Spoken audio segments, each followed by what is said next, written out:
دلوقتي شبكة سوم اي تي زون وسوم اي تي زون يعني هو برتين عشان اي تي سولوشنka ama اي تي كلينيكالka waxaad fi noo soo xiriiri kartaan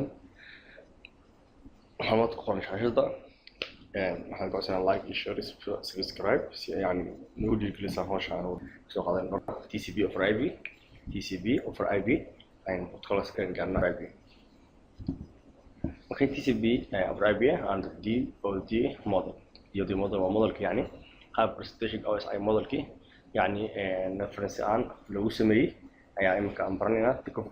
the configured service sida wuxuu soo bandhigayaa iyadoo isku bandhigayo DoD modelka waa OSI DoD modelka oo TCP over IP oo ku shaqeeyo iyo maxay yiraahdaa iyo OSI model reference-ga ah saddex xab ah marka meesha iska leeyihiin aan isku bandhigayna sida afarta sawirka okay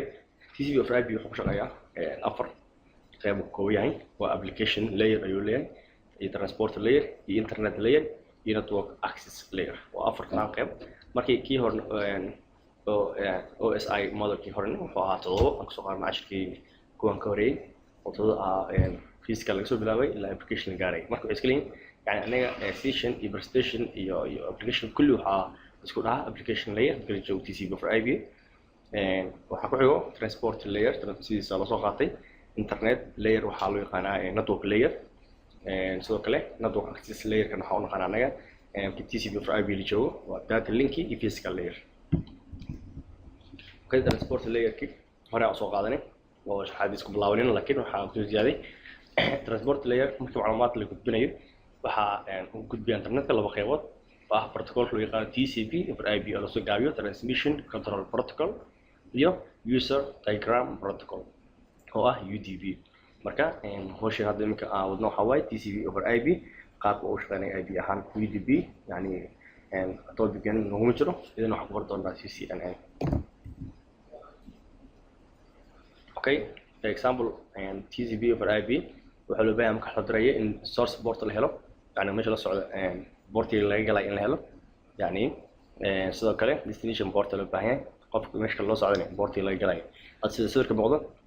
telnet ajiro connection u dhaxeeya labadan computer tizadka marka waxa portiga laga galayo source portigiisu waa 1028 maxdiyada destination portiga waxa waaye 23 laba port kala duwan laakiin fidnaa TCP over IP oo connection waxa jira oo telnet ah marka TCP over IP numbers ayuu leeyahay connection badan marka serverka wada xiriirayaan noocyadiisa kala duwan serverka waxay galayaan destination portiga serverka waa 23 portiga uu shaqeeyo TCP over IP waa yani 23 laakiin computerka portiga si adiga xadido ayuu ka bixi karaa marka waa portiga laba kunaam oo ka baxay sida serverka muuqato waxaa jirta TCP over IP si connectionkaas u dhamaado ama u dhaco waxaa isticmaalaa saddex hab oo la yaqaano handshake open connection marka horeyso yani sending macluumaadka ayuu soo diraya yani packetkiisa oo 100 synchronize-ka wuxuu imaanaya jihaaska ama computerka loo dirayo macluumaadka wuxuu ku sameeyaa synchronize yani receive wixii inkaas talaanta uu soo diray assalaamu calaykum adoo dhaxamal waaye markii uu hadalkii ay soo gaaraya synchronize receive كده بقسمنا سينكرونايز ريسيف يعني انه سلامتي الناس جارتي عملوا سو جارسينا او عليكم سلام عمل marka computerka jawaab oo ka helo computerkii assalaamu calaykum dhahay ayaa markaas wuxuu bilaabay establish inuu gudbiyo wixii macluumaad markaas oo dirlay kadib markuu qaybta kale loo diray inuu gaaro waxa dhacay acknowledgement oo waa helay kadib taas macluumaadka uu dirayo hadii marka uu jawaab ku waayay mar labaad uu soo dirayo ila jawaab oo ka helo yani ma dirayo TCP over IP ومد يعني معلومات كقبسناي إلا إيميل لو تلقي وجار واسكيو أما UDP ساس ماهن UDP وحوا معلومات كود الطريقة أسيو أنو يستعين أوكله يعني قفكس مهلي يمهلين إيش قديس مام كوس كده الطريقة مكا لو باكت لوست يقدر نعمل TCP over IP أيات وسرية أوكي TCP over IP بورتيز كل شغال حد من الأبلكيشن FTP على شغال ولا تيكو بحي بورتيز تلنا مثلا تزدح وكبحه هي SMTP oo risaalada ah yani message-ka sinlaation ay ku baxaa marka DNS-ka waxa way waa sinnaas kale kontonida ay ku baxaa marka UDP ku shaqeeyo waa TFTP SMMB rib kuwa yani aan baahneen inuu xubsadaan okay marka waxa way waxa uu jirnaa trashki TCP over IP marka IP address yani oo waxa waaye sida ku muuqdo saddex router يعني مثل بحولي IP address wuxuu ku baxayaa protocolka TCP over IP marka IP address kontarkiisu kamid ah ka fiirnayna IP address marka waxa waaye sidoo loo boorto ay ku kooban sida loo qaanad ay ku kooban yahay bits ah marka qayb wuxuu kooban yahay network yani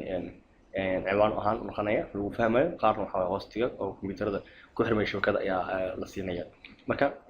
waxa lagu kala saaraa mid walba dood kala saaraa marka labada yani network iyo host inta dhexeyso waxa lagu kala saaraa dood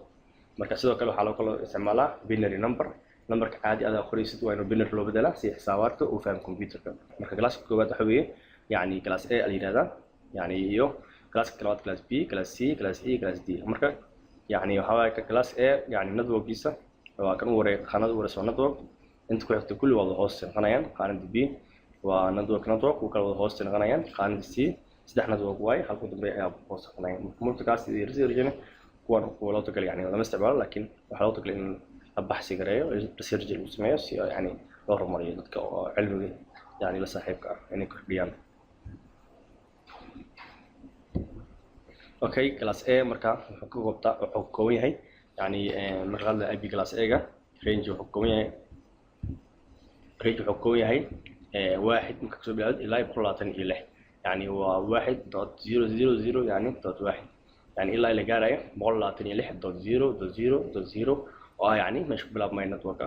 oo class A class B wuxuu ku bilaabmay asina يعني و126 maadaama uu ku dhamaaday class B 126 bilaawday marka meesha waxa ka maqan 127 waa yani local ama loop waxa waaye oo shabakada test aan lagu sameeyo lagu isticmaalo marka oo kale loo isticmaalo in shabakada lagu hubiyo connection ka sax u yahay in kale marka waa mid oo la xajiyo marka 128 ilaa 191 waa connection ki yani class B loo yaqaano ilaa marka la gaaro 192 ilaa 123 oo class C ayaa loo yaqaanaa marka class D waxa loo yaqaanaa waxteeda ku bilowdo 124 ilaa 224 ilaa 239 marka 200 iyo 40 ilaa 255 waxa waaye waa class E oo research ahaan loogu talagalay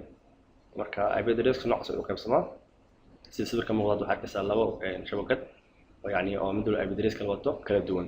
midkan IP address ka dhinacaan oo moosku aadan 132.6.2.2 yani shabakadan oo dhan network iyo hosting kulooyin marka labadan hore 132.6 waa network hosting waxa waaye 2.2.2 marka shabakadan oo idil waxa waaye class C class waxa waaye class B waaye class A ma class B ku noqotay class B wuxuu bilaabana 128 wuxuu kaay ilaa iyo maxay 191 okay shabakadan kale tilmaam كلها تطمن تطويحد إلا يساس وسعته إذا وحواي طمن كاس ونذوق أنت كان هوستي وكلاس A يعني أوكي بحرنا كمبيوتر كا يعني IP address كيسة سيلو أجانا كمبيوتر كا استعماله IP address كيسة سيلو أجانا يعرفنا كيف يرفعت كا أجلنا دوك كمبيوتر شيرين أجلسا قصص وكشو بحتاجسا chance إذا بترسته أقول بيسا بحتاجسا local area network بحتاجسا لامر كليك كوسي أما right كليك أما ربط سحارة تعديه كذا يعني لو ضحى بواسكمد